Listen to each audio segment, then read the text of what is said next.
ನಮಸ್ಕಾರ ಸ್ನೇಹಿತರೆ, ಎಲ್ಲರಿಗೂ ಸ್ವಾಗತ. ಸ್ನೇಹಿತರೆ, ನಾನು ನಿಮ್ಮ ಸಂದೀಪ್ ಗೌಡ. ಸ್ನೇಹಿತರೆ, ಈ ವಿಡಿಯೋದಲ್ಲಿ ನಮ್ಮ ಉಡುಪಿ ಶ್ರೀಕೃಷ್ಣ ಮಠ ಟೆಂಪಲ್ಗೆ ಬರುವಂಥ ಭಕ್ತಾದಿಗಳಿಗೆ ಒಂದು ವಿಶೇಷ ಸೂಚನೆ ವೀಕ್ಷಕರೇ. ಒಂದು ಹೊಸ ಡ್ರೆಸ್ ಕೋಡ್ ರೂಲ್ಸ್ನ ಈ ಸರಿ ಶ್ರೀಕೃಷ್ಣ ಮಠದಲ್ಲಿ ತಗೊಬಂದಿದ್ದಾರೆ. ಆ ಡ್ರೆಸ್ ಕೋಡ್ ಏನೇನು, ಮೆನ್ಸ್ ಏನು ವೇರ್ ಮಾಡಬೇಕು, ವುಮೆನ್ ಏನು ವೇರ್ ಮಾಡಬೇಕು ಎನ್ನ ಪ್ರತಿಯೊಂದು ಮಾಹಿತಿನೂ ವೀಕ್ಷಕರೇ ನಾನು ಈ ವಿಡಿಯೋದಲ್ಲಿ ತಿಳಿಸ್ಕೊಡ್ತೀನಿ ನಿಮಗೆ. ಸ್ನೇಹಿತರೆ, ಪ್ರತಿಯೊಬ್ಬರಿಗೂ ಗೊತ್ತಿರೋ ಹಾಗೆ ನಮ್ಮ ಉಡುಪಿ ಶ್ರೀಕೃಷ್ಣ ಮಠ ಇದು ತುಂಬಾನೇ ಫೇಮಸ್ ಟೆಂಪಲ್ ವೀಕ್ಷಕರೇ. ಹಾಗೇನೆ ಇಲ್ಲಿ ಈ ಸರಿ ಕಟ್ಟುನಿಟ್ಟಾಗಿ ಡ್ರೆಸ್ ಕೋಡ್ನ ಫಾಲೋ ಮಾಡಬೇಕು ಅಂತ ಒಂದು ಕಾಯ್ದೆನ ಅಂದ್ರೆ ಪದ್ಧತಿನ ತಗೊಬಂದಿದ್ದಾರೆ ವೀಕ್ಷಕರೇ. ಈ ಪದ್ಧತಿ ಪ್ರಕಾರ ಮೆನ್ ಏನ್ ವೇರ್ ಮಾಡಬೇಕು, ಒಳಗಡೆ ತಮ್ಮ ಶ್ರೀಕೃಷ್ಣನ ದರ್ಶನ ಪಡಿಬೇಕು ಅಂದ್ರೆ ಟೆಂಪಲ್ ಒಳಗೆ ಹೋಗ್ಬೇಕು ಅಂದ್ರೆ ವುಮೆನ್ಗಳು ಏನ್ ವೇರ್ ಮಾಡಬೇಕು.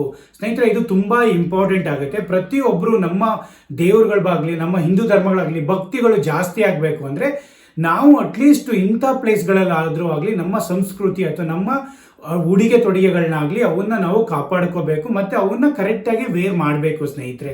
ಹಾಗಾಗಿ ಅಟ್ಲೀಸ್ಟ್ ಬೇರೆ ಪ್ಲೇಸ್ಗಳಲ್ಲಿ ಅವರವರು ಈಗ ಬೇರೆ ಎಲ್ಲಿಗಾದ್ರೂ ಬೇರೆ ಪ್ಲೇಸಸ್ಗೆ ಹೋಗ್ತಾ ಇದ್ರೆ ಅವರು ಅಷ್ಟು ಚೆನ್ನಾಗಿ ಹೋಗೋದ್ರಲ್ಲಿ ಅದೇನು ಪ್ರಾಬ್ಲಮ್ ಇಲ್ಲ.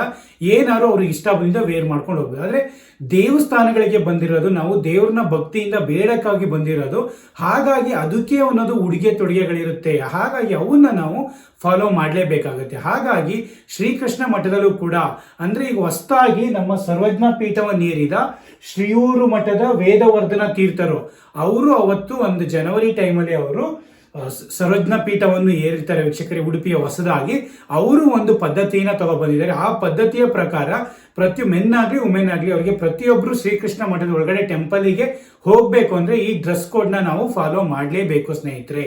ಯಾರ್ಯಾರು ನೀವು 2026 ಅಲ್ಲಿ ಉಡುಪಿ ಶ್ರೀಕೃಷ್ಣ ಮಠಕ್ಕೆ ಭೇಟಿ ನೀಡಬೇಕು ಅಂದ್ಕೊಂಡಿದ್ರು ಪ್ರತಿಯೊಬ್ಬರು ಈ ಡ್ರೆಸ್ ಕೋಡ್ನ ನೀವು ಕ್ಲೀನಾಗಿ ನೆನ್ಪಿಟ್ಕೊಳ್ಳಿ. ಪ್ರತಿಯೊಬ್ರು ಹೋಗ್ಬೇಕಾದ್ರೆ ಇಲ್ಲ ಅಂದ್ರೆ ಅಲ್ಲಿ ಗೆಸ್ಟ್ ಹೌಸ್ ತಗೊಂಡು ಅಲ್ಲೂ ಕೂಡ ಚೇಂಜ್ ಮಾಡ್ಕೊಂಡು ಇದು ಮಾಡ್ಕೊಳ್ಳಿ. ತುಂಬಾ ಜನಗಳು ಟ್ರಾವೆಲ್ ಮಾಡ್ಕೊಂಡು ಡೈರೆಕ್ಟ್ ಆಗಿ ಹೋಗಿರ್ತೀರಾ, ತುಂಬಾ ಅದು ಇದು ಪ್ಲೇಸ್ನೆಲ್ಲ ನೋಡ್ಕೊಂಡು ಅದು ಪ್ಲೇಸಿಗೆ ಶ್ರೀಕೃಷ್ಣನ ಆಶೀರ್ವಾದ ಪಡ್ಕೊಂಡು ಹೋಗ್ಬೇಕು ಅಂತಿರ್ತೀರಾ. ಬಟ್ ಬಟ್ಟೆಗಳನ್ನ ಚೇಂಜ್ ಮಾಡಿಲ್ಲ. ಹಾಗಾಗಿ ಪ್ರತಿಯೊಬ್ರು ಇದೊಂದು ಡ್ರೆಸ್ ಕೋಡ್ ನೀವು ನೋಡ್ಕೊಂಡ್ಬಿಟ್ರೆ ಅಲ್ಲಿ ಹೋಗಿಂತ ಮುಂಚೆ ಅಲ್ಲಿ ಹೋಗಿ ನೀವು ಇದನ್ನ ಡ್ರೆಸ್ನ ಚೇಂಜ್ ಮಾಡ್ಕೊಂಡ್ಬಿಟ್ಟು ಆವಾಗ ನೀವು ಎಂಟ್ರಿ ಕೊಡ್ಬೋದು ಸ್ನೇಹಿತರೆ. ಏನೇನು ಡ್ರೆಸ್ ಕೋಡ್ ಅಂತ ನೋಡೋಣ. ಈಗ ಹೊಸ ಡ್ರೆಸ್ ಕೋಡ್ ಹೊಸದಾಗಿ ಏನು ಮಾಡಿದ್ದಾರೆ, ಫಸ್ಟ್ ಸ್ಟಾರ್ಟಿಂಗಲ್ಲೂ ಅಷ್ಟೇ ಫಸ್ಟ್ ಮಧ್ಯಾಹ್ನ ತನಕ ಅವರು ಮೆನ್ಗಳಿಗೆ ಶರ್ಟು ಮತ್ತೆ ಬನಿಯಾನ ರಿಮೂವ್ ಮಾಡಿ ಶಾಲು ಅಥವಾ ಟವಲ್ನ ಮೇಲೆ ಹಾಕೊಂಡು ಹೋಗಿತ್ತು. ಈಗ ಏನು ಮಾಡಿದ್ದಾರೆ ಅವರು ಫುಲ್ ಹೋಲ್ ಡೇ ನೀವು ಯಾವ ಟೈಮಲ್ಲಿ ಹೋದ್ರೂ ಪುರುಷರು ಶರ್ಟ್ ಆಗಲಿ ಬನಿಯಾನ್ ಆಗಲಿ ರಿಮೂವ್ ಮಾಡಿ ಶಾಲು ಅಥವಾ ಟವಲ್ ಹಾಕೊಂಡು ನೀವು ಶ್ರೀಕೃಷ್ಣ ದರ್ಶನ ಪಡಿಬಹುದು ಸ್ನೇಹಿತರೆ. ಇದು ಮೆನ್ಸ್ಗಳಿಗೆ ಇರೋದು. ಎಲ್ಲಾ ದೇವಸ್ಥಾನಗಳಿಗೂ ಆಲ್ಮೋಸ್ಟ್ ಎಲ್ಲ ಶರ್ಟ್ ಬನಿಯನ್ ರಿಮೂವ್ ಮಾಡ್ಕೊಂಡು ಇದು ಮಾಡೋದು ಆಲ್ರೆಡಿ ರೂಢಿಯಲ್ಲಿದೆ.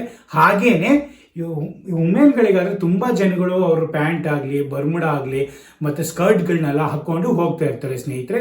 ಹಾಗಾಗಿ ಎಲ್ಲ ವುಮೆನ್ಗಳು ಅಥವಾ ಇದನ್ನ ಗರ್ಲ್ಸ್ಗಳು ಇದನ್ನ ಬಿಡಬೇಕಾಗುತ್ತೆ. ಪ್ರತಿಯೊಬ್ಬರು ನಿಮ್ಮ ಚೂಡಿದಾರ್ ಆಗಲಿ ಅಥವಾ ಸ್ಯಾರೀಸ್ ಆಗಲಿ ಹೋದ್ರೆ ತುಂಬಾನೇ ಒಳ್ಳೆಯದು ಸ್ನೇಹಿತರೆ. ಇದು ಕೂಡ ನಮ್ಮ ನಂಬಿಕೆ ಮತ್ತೆ ನಮ್ಮ ಧರ್ಮ ದೇವಸ್ಥಾನಗಳಿಗೆ ಒಂದು ಆ ಡ್ರೆಸ್ ಕೋಡ್ನ ಫಾಲೋ ಮಾಡೋದು ಇರಲೇಬೇಕು ಪ್ರತಿ ಇದರಲ್ಲೂ. ಹಾಗಾಗಿ ಇದನ್ನ ಪ್ರತಿಯೊಬ್ಬರು ಫಾಲೋ ಮಾಡಬೇಕು. ಇದನ್ನ ಹೇಳಿರೋ ಹಾಗೆ ನೀವು ಸ್ಯಾರೀಸು ಮತ್ತೆ ಚೂಡಿದಾರ್ನ ಪ್ರತಿಯೊಬ್ಬರು ವುಮೆನ್ ಆಗಲಿ ಗರ್ಲ್ಸ್ಗಳಾಗಲಿ ಪ್ರತಿಯೊಬ್ಬರು ಇದನ್ನ ಫಾಲೋ ಮಾಡಿ ಸ್ನೇಹಿತರೆ. ಉಡುಪಿಗೆ ಯಾರೇ ಹೋಗ್ತಾ ಇದ್ದೀರಾ ಅಂದ್ರೂ ಅದಾದ್ಮೇಲೆ ಪ್ಯಾಂಟ್ಸ್ ಆಗಲಿ ಸ್ಕರ್ಟ್ಸ್ ಆಗಲಿ ಅಥವಾ ಬರ್ಮುಡ ಆಗಲಿ ಯಾರು ಹಾಕೊಂಡು ಬರಬಾರ್ದು ಅಂತ ಇದು ವಿನಂತಿ ಸ್ನೇಹಿತರೆ. ಅದಾದ್ಮೇಲೆ ಪ್ರತಿಯೊಬ್ಬರು ಗೊತ್ತಿರೋ ಹಾಗೆ ಈ ಸರಿ ಅವರು ಹೊಸದಾಗಿ ಸರ್ವಜ್ಞ ಪೀಠವನ್ನೇರಿದ ಉಡುಪಿಯ ಶ್ರೀಯೂರು ಮಠದ ವೇದವರ್ಧನ ತೀರ್ಥರು ಅವರು ಈ ಸರಿಯ ಉಡುಪಿಯ ಸರ್ವಜ್ಞ ಪೀಠವನ್ನು ಏರಿದ್ದಾರೆ ಸ್ನೇಹಿತರೆ. ಅವರು ಹಾಗಾಗಿ ಅವ್ರ ಕಡೆಯಿಂದ ಇದು ಹೊಸ ಪದ್ಧತಿನ ತಗೊಂಡಿದ್ದಾರೆ. ಒಳ್ಳೇದೇ ಅಂತಾನೆ ಹೇಳ್ಬೋದು.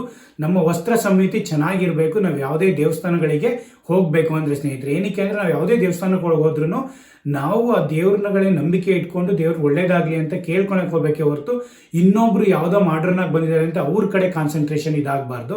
ಹಾಗಾಗಿ ಪ್ರತಿಯೊಬ್ರು ಇದನ್ನ ಫಾಲೋ ಮಾಡೋದ್ರಿಂದ ತುಂಬಾನೇ ಒಳ್ಳೇದು.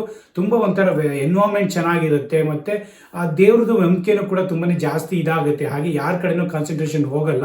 ಹಾಗಾಗಿ ಇದೊಂದು ಒಳ್ಳೆ ಪದ್ಧತಿ ಇದೆ ಅಂತಾನೆ ಹೇಳ್ಬೋದು. ಪ್ರತಿಯೊಬ್ರು ಎಲ್ಲಾ ದೇವಸ್ಥಾನಗಳಲ್ಲೂ ಇದನ್ನ ಫಾಲೋ ಮಾಡಬೇಕು ಟ್ರೆಡಿಷನ್. ಅವಾಗಲೇ ನಮ್ಮ ಕಲ್ಚರ್ಗಳಿಗಾಗ್ಲಿ ನಮ್ಮ ಇದಕ್ಕಾಗ್ಲಿ ವ್ಯಾಲ್ಯೂನು ತುಂಬಾ ಬರೋದು ಸ್ನೇಹಿತರೆ. ಹಾಗಾಗಿ ಇದನ್ನ ಪ್ರತಿಯೊಂದು ವೀಕ್ಷಕರಿಗೂ ತಿಳಿಸ್ಕೊಡ್ಬೇಕಾಗಿತ್ತು. ಹಾಗಾಗಿ ಸ್ಮಾಲ್ ವಿಡಿಯೋ ಮಾಡಿದ್ದೀನಿ. ಪ್ರತಿಯೊಬ್ಬರಿಗೂ ಉಡುಪಿ ಗೊತ್ತೇ ಇರುತ್ತೆ. ಉಡುಪಿ ಶ್ರೀಕೃಷ್ಣ ಮಠ ಟೆಂಪಲ್ ತುಂಬಾನೇ ಫೇಮಸ್. ಮಾರ್ನಿಂಗ್ 4-5ಗೆಲ್ಲ AM ಬಾಗಿಲು ತೆರೀತಾರೆ ಅವರು. ಅದಾದ್ಮೇಲೆ 9 PM ತನಕ ನಿಮಗೆ ದರ್ಶನ ಭಾಗ್ಯ ಇರುತ್ತೆ. 2 ಟೈಮ್ ನಮಗೆ ಅನ್ನ ಪ್ರಸಾದ ಭಾಗ್ಯನೂ ಇರುತ್ತೆ. 12ರಿಂದ 2 PM ಮತ್ತೆ 7 PM ಇಂದ 9 PM ತನಕ 2 ಟೈಮ್ ನಮಗೆ ಫ್ರೀ ಅನ್ನಪ್ರಸಾದಂ ಇರುತ್ತೆ ಎವ್ರಿ ಡೇ. ಅದಾದ್ಮೇಲೂ ಕೂಡ ತುಂಬಾ ವಸತಿ ಅವ್ರದೇ ಕೂಡ 2-3 ಗೆಸ್ಟ್ ಹೌಸ್ಗಳಿದಾವೆ. ನೀವೇನಾದ್ರು ಉಳ್ಕೋಬೇಕು ಅಂದ್ರೆ ಉಡುಪಿಲಿ ವೀಕೆಂಡ್ಗಳು ಸ್ವಲ್ಪ ಇದಿರುತ್ತೆ, ಬಟ್ ವೀಕ್ ಡೇಸ್ ಎಲ್ಲ ಹೋದ್ರೆ ನಿಮಗೆ ರೂಮ್ಗಳು ಅವೈಲಬಿಲಿಟಿ ಸಿಗ್ತವೆ. 500 ರುಪೀಸ್ಗೆ, 400 ರುಪೀಸ್ಗೆ, 1000 ರುಪೀಸ್ ಒಳಗಡೆ ನಿಮಗೆ ಒಳ್ಳೊಳ್ಳೆ ರೂಮ್ಗಳು ಸಿಗ್ತವೆ ಸ್ನೇಹಿತರೆ. ಪ್ರತಿಯೊಬ್ಬರು ನೀವು ಟ್ರೈನಲ್ಲೂ ಕೂಡ ಹೋಗ್ಬೋದು. ಮಂಗಳೂರಿಂದ ಉಡುಪಿಗೆ ಟ್ರೈನು ಇದೆ, ಮತ್ತೆ ಬೆಂಗಳೂರಿಂದನೂ ಟ್ರೈನ್ಗಳು, ಕಾರವಾರ ಅವೆಲ್ಲ ಹೋಗೋವೆಲ್ಲ ಟ್ರೈನ್ಗಳು ಹೋಗ್ತವೆ. ಅಥವಾ ನೀವು ಚಿಕ್ಕಮಗಳೂರು ಸೈಡಿಂದ ಬರ್ತಿದ್ದೀರಾ ಅಂದರೆ ಶೃಂಗೇರಿಯಿಂದ ಆಗೊಂಬೆಯಿಂದ ಉಡುಪಿ ಆ ರೂಟಲ್ಲಿ ಕೂಡ ಹೋಗ್ಬೋದು. ಹಾಗಾಗಿ ಪ್ರತಿಯೊಂದು ಆಕ್ಸೆಸಿಬಿಲಿಟಿ ಇರೋದ್ರಿಂದ ಪ್ರತಿಯೊಂದು ಏನೇ ಇನ್ಫಾರ್ಮೇಷನ್ ಬೇಕು ಉಡುಪಿ ಬಗ್ಗೆ, ಗೆಸ್ಟ್ ಹೌಸ್ ಬಗ್ಗೆ ಏನೇ ಬೇಕಂದ್ರೂ ಕಮೆಂಟ್ಸ್ ಮಾಡಿ ಸ್ನೇಹಿತರೆ. ಒಂದು ರೂಮ್ ಬಗ್ಗೆ ಇನ್ನೊಂದು ವಿಡಿಯೋನ ಸಪ್ರೇಟಾಗಿ ಮಾಡ್ತೀನಿ ನಾನು, ಅದರಲ್ಲೆಲ್ಲ ಪ್ರತಿಯೊಂದು ಮಾಹಿತಿನೂ ತಿಳಿಸ್ಕೊಡ್ತೀನಿ ಸ್ನೇಹಿತರೆ. ಹಾಗಾಗಿ ಪ್ರತಿಯೊಬ್ಬರಿಗೂ ಈ ವಿಡಿಯೋದಲ್ಲಿ ಏನೇ ಇನ್ಫಾರ್ಮೇಷನ್ ಬೇಕು ಅಂದ್ರೂ ಕಮೆಂಟ್ಸ್ ಮಾಡಿ. I help you. Thank you so much guys. Take care. Bye.